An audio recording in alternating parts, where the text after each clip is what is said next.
Mardi 18 octobre 2022, mesdames et messieurs, bonsoir et bienvenue dans ce journal. Dans les informations de ce jour, le ministre des Affaires étrangères malgache, Richard Anjemanjant, a été limogé cet après-midi.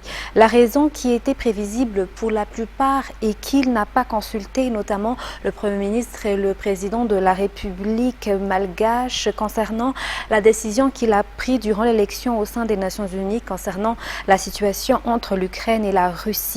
Le ministre de la Défense nationale assure son intérim.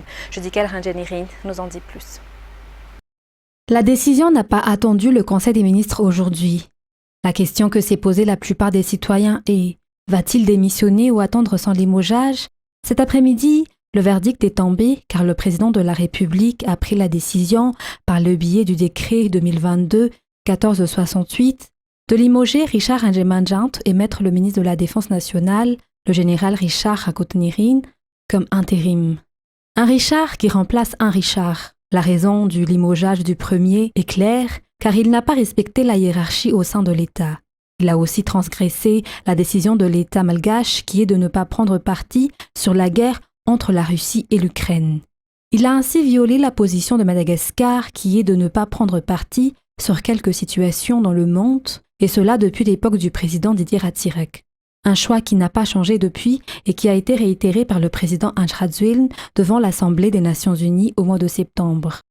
L'on sait que l'affaire entre la Russie et l'Ukraine figure parmi les grandes actualités mondiales, mais ce que cet ex-ministre a fait est d'une audace sans précédent. Il a osé donner des consignes de lui-même d'effectuer un vote qui porte la responsabilité de tout un pays sans consulter le gouvernement, sans l'avis de la personne qui a le dernier mot sur la diplomatie malgache selon la Constitution, qui est le président de la République. Une audace qui résulte d'une décision irrémédiable. À partir de maintenant, le général Richard Rakotnirin, ministre de la Défense nationale, assurera l'intérimaire du ministère des Affaires étrangères.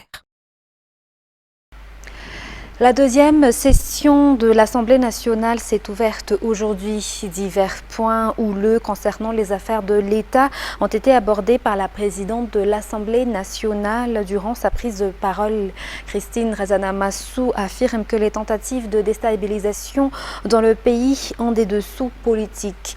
Malgré les anomalies qui doivent être redressées, la présidente de la Chambre basse réitère que son institution soutient le président de la République actuelle. C'est un reportage de Rad Ramananzatouf et Anzara Razonarville. Parmi les points qui ont été abordés par la présidente de l'Assemblée nationale aujourd'hui, l'insécurité qui est en recrudescence, que ce soit dans les villes que dans les régions.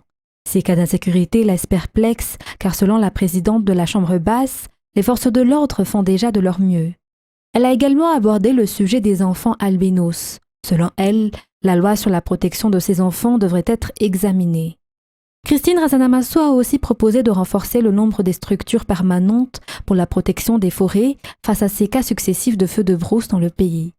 Concernant les affaires politiques, une concertation nationale n'a pas lieu d'être, souligne la présidente, car seuls les pays en crise ou en guerre la font et pourtant Madagascar n'est ni en crise ni en guerre. La présidente de la Chambre des parlementaires réitère également son soutien au président de la République Andry Rajoelina durant l'ouverture de cette deuxième session ordinaire des parlementaires. Aujourd'hui également s'est tenue la présentation du député, le docteur Rataf Kadimbenjaini Anjiamalazamang, qui va prendre la place du docteur Jocelyn Anjiamanalnarive dans le premier arrondissement, qui est décédé il y a quelques mois déjà. Dans l'actualité sociale, le dépistage gratuit du cancer du sein et du col de l'utérus a commencé aujourd'hui auprès du Centre de lutte contre la violence basée sur le genre Amamasn. Une consultation gratuite suite à la collaboration de l'association FITI, présidée par la première dame, Madame El Rajoelina, et la fondation Akbar Ali. Reportage de Vanjessena Mireille sur des images d'Yves Janel. Toutes les femmes sans exception qui ont déjà donné naissance, mais aussi les femmes qui ont déjà eu des rapports sexuels, peuvent se faire dépister du cancer du col de l'utérus auprès du Centre de lutte contre la violence basée sur le genre Amamasn. Pour le cancer du sein, ce ne sont pas seulement les femmes qui peuvent se faire dépister, mais les hommes également, car ils peuvent avoir le cancer du sein. Tous les hommes peuvent ainsi rejoindre le centre VBG Amamasn pour se faire dépister. Une personne ne doit pas attendre qu'elle soit malade avant de se faire dépister. Le dépistage est aussi un moyen de prévenir et de connaître les gestes qu'il faut pour éviter le cancer. Dès que les femmes sentent que leur corps présente des signes anormaux, il est conseillé de se faire dépister. Cette campagne de dépistage gratuite est le fruit d'une collaboration entre l'association FITI, présidée par la Première Dame, et la Fondation Akbar Ali. Le dépistage du cancer du sein et du col de l'utérus est gratuit durant les 2 jours de campagne au sein du Centre de lutte contre la violence basée sur le genre à Mamasn. Dans les actualités économiques de districts de la région Amour-Mani, notamment Ambat, Finanja et Fanjin, ont bénéficié d'une zone d'encadrement qui permettra aux petits exploitants miniers d'exercer librement leur activité. Vendredi et samedi dernier, le ministre des Mines et des Ressources stratégiques a été sur place pour remettre officiellement les lettres d'approbation de l'existence de ces zones d'encadrement. La présidente de l'Assemblée nationale et le rapporteur général au sein du Sénat y ont été également. C'est un reportage de Ruth Christelle Rakout-Malal. La région d'Amour-Mani est riche en ressources minérales. On y trouve du mica, du cristal, du béryl, du quartz, de l'agate, de la malachite, etc. Toutefois, les exploitants miniers travaillent dans l'informel. Afin de les professionnaliser, ils seront inclus dans la zone d'encadrement, c'est-à-dire qu'ils seront regroupés et bénéficieront d'un permis d'exploitation. Ce permis est valide pour 6 mois, mais le ministère des Mines et des Ressources stratégiques envisage de le convertir en permis permanent, souligne le ministre Rakout-Malal Ergen Olivier. Des inspections seront effectuées par le directeur régional des mines d'Amour-Mani dans cette zone d'encadrement concernant l'emploi des mineurs et le respect de l'environnement, a-t-il poursuivi. Les mineurs ne seront pas les seuls à bénéficier de la présence de la zone d'encadrement. L'État et les municipalités en bénéficient également à travers les ristournes. La présidente de l'Assemblée nationale, Christine Razanamassou, et le rapporteur général auprès du Sénat, Rassoul Jatsimba Raymond, étaient présents lors de la remise de la lettre d'approbation de l'existence de ces zones d'encadrement. Et lors de son séjour dans l'Amour-Mani, le ministre des Mines et des Ressources stratégiques, en tant que coach, a effectué des actions sociales. Il a ainsi visité le centre de traitement des malades mentaux et un centre qui prend en charge les personnes handicapées. Il a également encouragé les jeunes qui suivent une formation en communication et en leadership au sein du centre Tafama. Il a profité de l'occasion pour visiter l'université en examinant les améliorations qui peuvent être apportées aux infrastructures. De leur part, les étudiants de l'Institut supérieur de technologie d'Ambouch ont sollicité le parrainage du ministre Rakout-Malal Ergen Olivier pour leur sortie de promotion. Le ministre a également exhorté le public à respecter l'environnement et à lutter contre les feux de brousse. Il a discuté également avec les autorités locales pour savoir la situation réelle dans cette zone. Et la production de la centrale d'Indékalé est revenue à la normale selon la Jirama. Elle fournit 90 MW pour le réseau d'Antananarivo. La coupure tournante d'électricité de ces 3 derniers jours prend ainsi fin. Le 4e groupe se mettra en marche une fois que l'eau sera suffisante, selon toujours les explications rapportées par Anienne Martina et Anzara Razonarville dans ce reportage. Les 3 anciens groupes Indékalé se sont remis en marche vers 3h30 du matin. La production de ces groupes a été suspendue durant 3 jours et demi à cause de l'installation du 4e groupe. Indékalé fournit désormais 90 MW au total pour le réseau d'Antananarivo et ses environs, selon Rivra Daniel CEO de la Jirama. On aura encore à vérifier la production du nouveau groupe afin de le mettre vraiment en marche, soulignent toujours les techniciens. Dans un tout autre sujet, une délégation de l'Agence des États-Unis pour le développement international ou USAID, conduite par sa directrice générale Anne Williams, a effectué une visite de courtoisie auprès du ministre de l'Eau, de l'Assainissement et de l'Hygiène hier à son bureau à Mbuzatovu, Mbuni. Madagascar et le gouvernement américain ont travaillé en étroite collaboration depuis longtemps dans le domaine de l'eau, de l'assainissement et de l'hygiène. Ainsi, cette rencontre leur a permis de dresser un bilan des travaux réalisés jusque-là, mais aussi pour se projeter sur les 5 années à venir. Parmi ces programmes figure entre autres le projet lié à l'assainissement en milieu urbain. Pour le monde rural, un autre projet est focalisé sur l'adduction d'eau. Par ailleurs, l'USAID contribue également à la résolution des problèmes dans la région sud de Madagascar. Selon la directrice générale de l'USAID, Madagascar est extrêmement important pour le gouvernement des États-Unis dans le contexte du WASH. Plus d'explications. Oui, Monsieur le ministre, je vous remercie de votre réception aujourd'hui. Je crois que notre discussion a été extrêmement utile pour nous. Comme je vous disais, le pays de Madagascar est extrêmement important pour le gouvernement des États-Unis dans le contexte du WASH. Et c'est un pays prioritaire pour l'USAID. Et nous espérons que nous pourrons continuer notre coopération sur le WASH dans les années à venir.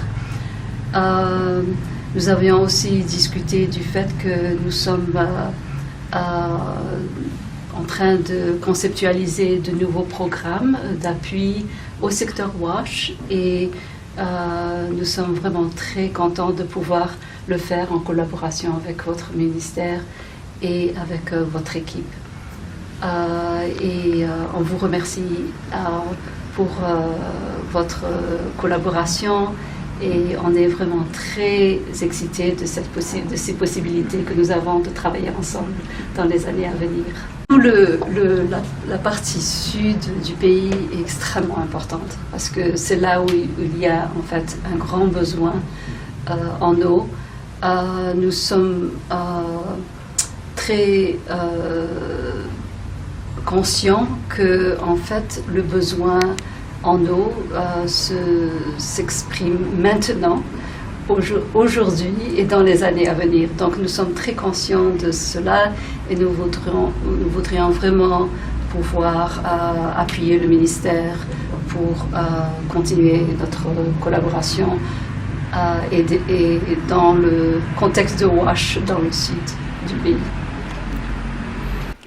Dans les actualités sportives de ce soir, la délégation d'experts venus de l'île Mayotte a effectué un atelier suivi d'une visite des infrastructures sportives de football dans la commune rurale d'Atanfoutsi. Il a été discuté lors de la rencontre les échanges d'expériences entre les deux pays et les experts mahorais ont montré leur volonté de faire de leur mieux pour améliorer les infrastructures sportives de la commune. C'est un reportage de Jameson Hadjan Arman, notre correspondant à Antirabé. Le maire de la commune rurale d'Atanfoutsi ne cesse de chercher des moyens pour améliorer le monde du sport dans la discipline football, car 60% de la population d'Atanfoutsi sont des jeunes. Ainsi, parmi ces stratégies figure la coopération avec l'île Mayotte. Ils ont effectué un atelier dans la grande salle de la commune dimanche dernier avec les experts venus de Mayotte et les différents responsables locaux menés par le maire de la commune afin de trouver les points pour lesquels ces experts peuvent venir en aide. Il a été également discuté les échanges d'expériences entre les deux pays. Les experts mahorais ont montré leur volonté d'aider au mieux les dirigeants de la commune rurale d'Atanfoutsi car ils ont vu tous les efforts entrepris par le maire dans le développement du sport et de la promotion de la jeunesse. Nous, on peut l'épauler à ouvrir les portes, à les taper, peu importe là où on peut y aller, pour qu'ils puissent apporter les besoins qu'ils souhaitent avec des vraies infrastructures sportives. C'est ça ce qu'ils ont dit la jeunesse. On est là aujourd'hui avec un ingénieur spécialisé dans les infrastructures sportives. Là-dessus, même la Ligue de football de Mayotte, ils ont présenté leur secrétaire général de la CERA. Ça veut dire ça a été vite fait, mais on y est. Et on a montré les besoins et on a entendu le cri de la jeunesse qu'ils souhaitent avoir. La rencontre s'est achevée par un match de football entre le FC Villebasse Antoubniar et l'équipe d'Antanambao. Un match qui a vu la victoire de FC Villebasse d'Antoubniar sur le score de 1-0. Néanmoins, les deux équipes ont reçu des trophées, des ballons et des maillots, mais aussi des enveloppes venant des experts mahorais et du maire de la commune d'Atanfoutsi. Parlons à présent basketball. Le premier match entre le Cospien ou club omnisport de la police nationale et l'équipe de Diabal Basket des Comores se tiendra vendredi prochain selon le programme de la Fédération malgache de basketball. Le Cospien est dans le groupe D constitué de 5. Ce samedi, les Malgaches rencontrent Rochebois à 17h50 et le dimanche contre Cap du Kenya. Les joueurs du Cospien invitent aussi tous les compatriotes à venir les supporter au palais de sport Mamasne durant cette rencontre. Seulement les deux meilleurs sur les 6 dans le groupe passeront l'élite 16 pour ce road to ball. Restons toujours dans cette page sportive, mais à l'international. À présent, Raymond Kopa, Michel Platini, Jean-Pierre Papin, Zinedine Zidane et désormais Karim Benzema, l'attaquant du Real Madrid, est rentré hier dans le cercle fermé des Ballons d'Or français. France 24 nous en dit plus.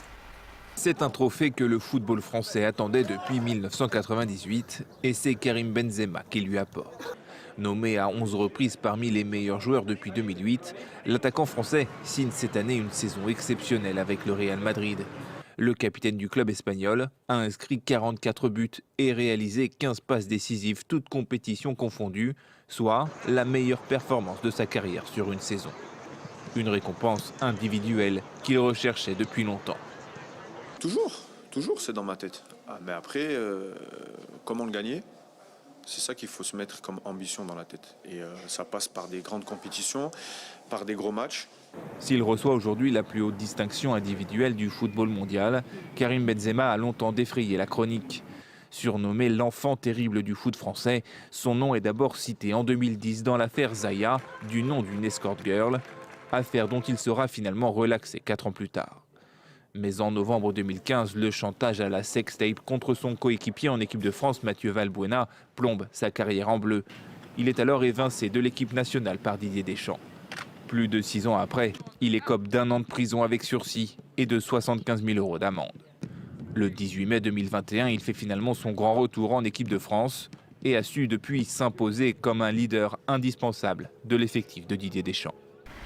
4 casques bleus de la mission de l'ONU au Mali ou MINUSMA ont été tués et 3 autres grièvement blessés hier par l'explosion d'un engin explosif improvisé dans le nord du pays, a indiqué la MINUSMA. La MINUSMA est avec les forces maliennes l'une des principales cibles des djihadistes qui visent la présence étrangère et les symboles de l'État. France 24. Un rapport point d'étape sur le Mali, quelques mois après le renouvellement du mandat de la MINUSMA, la mission des Nations Unies dans le pays. Sur le plan sécuritaire d'abord, la situation est toujours préoccupante. Le document relève un pic d'activité des groupes terroristes et une extension à l'ouest et au sud de la zone géographique où ils opèrent. La fin cet été du retrait de la force française Barkhane a clairement fragilisé la MINUSMA. Le secrétaire général de l'ONU demande donc une hausse du nombre de casques bleus, dont 4 ont encore perdu la vie lundi à Tessalit, dans la région de Kidal.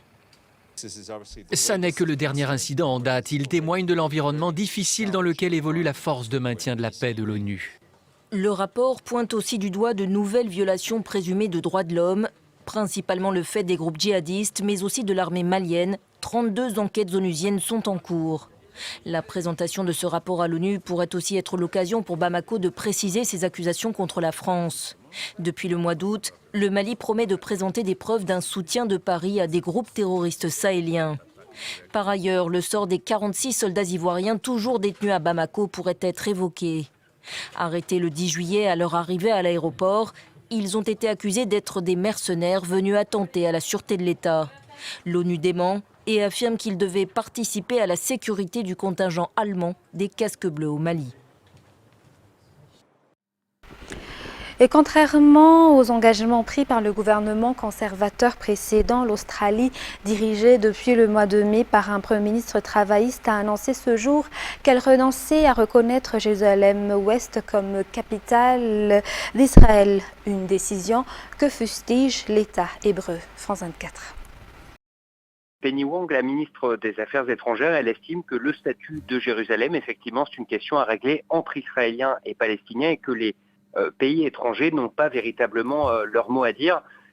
Une logique qu'elle a poussée donc jusqu'à revenir sur cette décision prise il y a 4 ans par le précédent gouvernement australien et à confirmer qu'aux yeux de l'Australie, Tel Aviv était la capitale et non plus Jérusalem-Ouest. Alors, elle a ajouté, parce qu'elle a dû se douter que cette réaction allait créer quelques remous, que l'Australie restait un ami proche d'Israël, qu'elle était attachée à une résolution pacifique du conflit israélo-palestinien, à l'émergence d'une solution à 2 États, et qu'en conséquence, elle s'opposait à toute initiative qui pourrait remettre ce processus en cause. Et visiblement, dans son esprit, la reconnaissance de Jérusalem-Ouest comme la capitale d'Israël faisait partie de ces initiatives pouvant remettre en cause le processus de paix.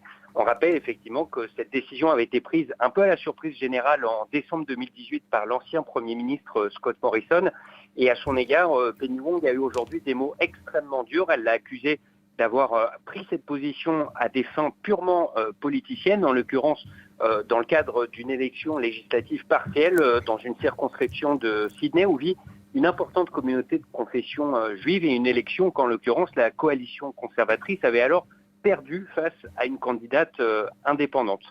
Pour ce qui est des travaillistes au pouvoir, ils s'étaient engagés dès l'annonce de cette décision fin 2018 à revenir sur celle-ci s'ils arrivaient au pouvoir.